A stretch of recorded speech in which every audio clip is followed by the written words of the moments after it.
नमस्कार, आप देख रहे हैं जे प्राइम भारत। मैं हूं आपके साथ पलक शर्मा। आइए नजर डालते हैं खबर की ओर। राजधानी लखनऊ के हरिओम मंदिर लाल बाग में दिव्य सत्संग का आयोजन हुआ है। यह आयोजन 22 और 30 नवंबर को किया गया, जिसमें सैकड़ों की संख्या में श्रद्धालुओं ने आकर सत्संग में भाग लिया। चेन्नई से आए गुरु माँ शुभा दीदी ने अपने प्रवचन से सभी को शिक्षा, स्नेह, प्रेम और भाईचारे से रहने का संदेश दिया। साथ ही राम के नाम का महत्व भी बताया। उन्होंने मीडिया से बात करते हुए यह भी कहा कि आज जो राम के नाम पर लोग एक दूसरे से दुर्व्यवहार कर रहे हैं, यह राम की परिभाषा नहीं है। राम ने तो हमेशा अपना जीवन दूसरों को समर्पित किया था, हमेशा अहिंसा और प्रेम का संदेश दिया था। अगर हम राम की परिभाषा देना चाहते हैं तो हमें हर एक मनुष्य से प्रेम की भावना के साथ रहना होगा। लखनऊ आने पर जो मुझे स्नेह और प्रेम मिला है, मैं उसका सभी दिल से आभार व्यक्त करती हूँ। लखनऊ से धर्मेंद्र कुमार की रिपोर्ट। अच्छे बताते हुए बताएं कि आज जो लखनऊ में कार्यक्रम हुआ है इसके बारे में। अच्छा, मेरा परिचय तो ये है कि मैं बहुत छोटी उम्र से आध्यात्मिक जीवन में हूँ। 13 साल की उम्र में मुझे मेरे गुरु मिले जो ब्रह्मज्ञानी हैं, और वहाँ से ही मेरा ये रास्ता शुरू हो गया। संसार में हर चीज़ करते हुए भी किस प्रकार हम अपने अंदर के सत्य तक पहुँच सकते हैं, ये मैंने सीखा लोगों से। हर चीज़ करते हुए भी ये बहुत ज़रूरी है कि जब तक मन को उसका सच्चा रास्ता नहीं मिलता है, वो आपका साथ देगा नहीं, वो बात बात पे आपको भटकाएगा, बुरी चीज़ों में हमको वो फंसाएगा भी। तो इस दलदल से उठने का कौन सा एकमात्र उपाय है, वो है ज्ञान। बहुत ज़रूरी है। लखनऊ में हम करने क्या आए हैं? हम कई शहरों में हमारा सत्संग होता है, हमारे लेडीज़ कई शहरों में है। चेन्नई में हमारा बहुत सत्संग होता है, और फिर नॉर्थ में भी कई शहर हैं जिसमें हमारा होता है। हैदराबाद में भी हम जाके आए हैं, बैंगलोर में भी हमारी बहुत संगत है, चेन्नई में तो स्थायी रूप से है ही। तो मेरा काम क्या है, हम यहाँ पे लखनऊ में किस प्रकार आए हैं और क्यों, ये हमने एक प्रकार से एक निश्चय करके रखा है। जो सुख मुझे मिला है, जो आत्म मानव की अनुभूति में रोज करती हूँ, जो सच मुझको मिला है अपने गुरु कृपा और अपने अभ्यास और विवेक और वैराग्य के द्वारा, ये सच ऐसे दिल होती है कि सब तक पहुँचे। उस घट वासी का दर्शन और उसकी सच्चाई हर एक को मिले, हर एक बंदे के दिल में ठंडक पहुँचे। ये मेरी इस प्रकार का ही मेरी सेवा है इस सृष्टि में आकर, कि जो मुझको मिला है वो सबको मिले। अंदर से सबके अंदर में प्रेम की ज्वाला ये जगे। अंदर में प्रेम, प्यार नहीं, प्यार स्वार्थ से भरा होता है, लेकिन प्रेम की कौन सी कहानी है, उसको हम अंदर से उजागर किस प्रकार कर सकते हैं। ये मेरी इस संसार की ओर की सेवा है। जहाँ जहाँ मालिक हमको बुलाता है, इस सत्संग द्वारा हम ये दिव्य रोशनी को हम फैलाते जाते हैं। मैम, एक सवाल बहुत बड़ा ये आता है कि आज जिस तरह से जो धर्म के नाम पर जिस तरह से लोगों को बांटा गया है, या जो एक मैसेज दिया जाता है, चाहे वो किसी भी धर्म का हो, क्या लगता है आपको कि क्या वही एक सही है, या जिस तरह से आप एक प्रेम की भाव यानी सबके लिए एक प्रेम बता रही हैं, इस तरह से?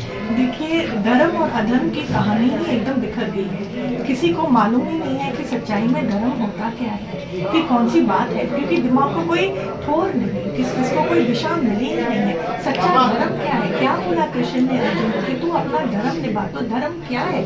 हम अपने आप को ही अपनी मीनिंग देते हैं, और धर्म के नाम पे इसको हम बोलते हैं रिलीजन। और ये रिलीजन के नाम पे अगर हम एक दूसरे के साथ द्वेष भावना रखते हैं, ये काहे का धर्म है बताइए? जिस धर्म में प्रेम नहीं, जिस धर्म में निस्वार्थ भावना नहीं, जिस धर्म में हम एक दूसरे की हानि पे टूटल आए हैं क्योंकि हमें को अपना स्वार्थ है, और हम धर्म का टोपी पहनकर बैठे हैं, ये तो बात ठीक नहीं है मेरे हिसाब से। तो अब आप सुनिए कि मैं क्या समझती हूँ कि असली धर्म क्या है। असली धर्म है मेरा अपना आपके स्वरूप में टिकना, ये मेरा असली धर्म है। इसके लिए हमें कोई पैसे खर्चा करने की जरूरत नहीं है, इधर उधर भटकने की जरूरत नहीं है। खाली ज्ञान की बहुत आवश्यकता है, जागने की आवश्यकता है, सुजागी में रहने की आवश्यकता है। मेरा असली स्वरूप क्या है? मेरा असली स्वरूप है मेरी अपनी आत्मा, वही परमात्मा से जुड़कर वही एक पूर्ण सत्ता ईश्वर स्वरूप है। उसका स्वरूप का ज्ञान होना, अपने मन से सारी मलिनता को खत्म करके उस स्वरूप में टिक जाना ही मेरा असली धर्म है। अच्छा, तो क्यों ये असली धर्म है? इसको हम मैं धर्म क्यों बोलती हूँ?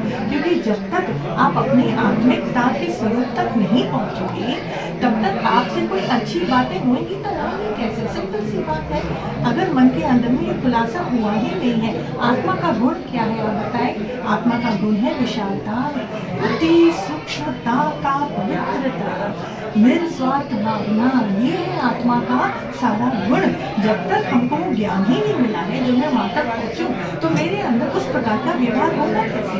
हम धर्म और अधर्म के बीच में पिसके रह जाएंगे। अधर्म के नाम पे एक दूसरे का गला काटेंगे, दूसरे को गाली गलौज करेंगे, उसमें ही कितना विभाजन आ जाते हैं। ये तो झूठ है, ये अहंकार की निशानी है। यहाँ पे कहीं पर भी किसी प्रकार का सत्य नहीं है। जिस कार्य से किसी और को दुख मिले, वो विनाश की ओर जा रहा है, उसको अधर्म का नाम कैसे दोगे?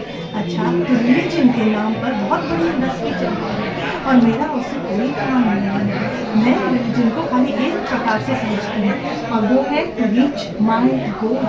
And what is our goal? Permanency, truthfulness, पूर्ण सत्य, यही है टू रीच माई गोल। इस चीज़ की संसार को आज बहुत आवश्यकता है, बहुत आवश्यकता है। कोई ड्रामाबाजी नहीं, कोई ड्रामाबाजी नहीं, कोई आर्टिफिशियलिटी नहीं, कोई लेना देना नहीं, फकत नहीं, में एक सवाल ये भी आता है कि जिस तरह से जो है आज समाज में एक जो परिभाषा दे दी गई है उसमें बिल्कुल लोग एक दूसरे के ऊपर मतलब देखना नहीं चाहते हैं जिस हिसाब से, चाहे वो किसी भी धर्म का हो। तो आपकी तरफ से क्या संदेश जाना चाहिए ऐसे लोगों को? वही तो इसलिए हमको धर्म समझना है। हमको पहले मनुष्य का धर्म समझना है कि मैं मन का ईश्वर हूँ। पहले मेरा क्या धर्म है? अगर मेरे अंदर में झूठ है, अहंकार है, हम उसके ऊपर खड़े होकर, वो प्लेटफॉर्म पे खड़े होकर, मैं चाहूँ तो उस प्लेटफॉर्म पे खड़े होकर अपनी लड़ाई कर दूँ आपसे। अधर्म के नाम पे मैं लड़ाई करूँ, उसमें क्या पूरा हो रहा है? कौन सी बात पूरी हो रही है? मेरा ही अहंकार से हो रहा है, मेरा ही अज्ञान से हो रहा है, ये तो कोई बात नहीं है। पर अगर मेरे अंदर की ज्योति एक ही है, एक ही नूर से जग उपजे, ये अंदर की अनुभूति है, तो यही तो सबसे बड़ा धर्म है। आप अपनी बात पूरी करो, अपनी बात पूरी करें, जिए और जीने दें, यही तो सबसे बड़ा धर्म है। तो आज समाज में इस प्रकार का चेंज, इस प्रकार की समझ को फैलाना अति आवश्यक है, अति आवश्यक है। मैम, एक आखिरी सवाल, जिस तरह से एक राम की परिभाषा आप दे रही हैं कि एक प्रेम है, भाव है, मिलनसार है, सबको एक नज़र से देखना है। आज जो राम का नाम लेकर मॉब लिंचिंग की जा रही है, जिस तरह से जो है समाज में एक गलत संदेश दिया जा रहा है, इसको किस तरह से देखते हैं? यही तो अधर्म है, यही तो ना समझी है। Little knowledge is highly dangerous. छोटा सा, थोड़ा सा ज्ञान, थोड़ा सा अज्ञान भी नहीं बोलती हूँ, थोड़ा सा ज्ञान है तो उसमें हमने छीछालेतन करके रखा है। इसलिए पूर्णता की आवश्यकता है। असली रामत्व क्या है? What made Ram the Ram that he is known to be today? क्यों उसकी हम पूजा करते हैं? उनके पास भी तो इस खबर में बस इतना ही। देखते रहें जे प्राइम भारत।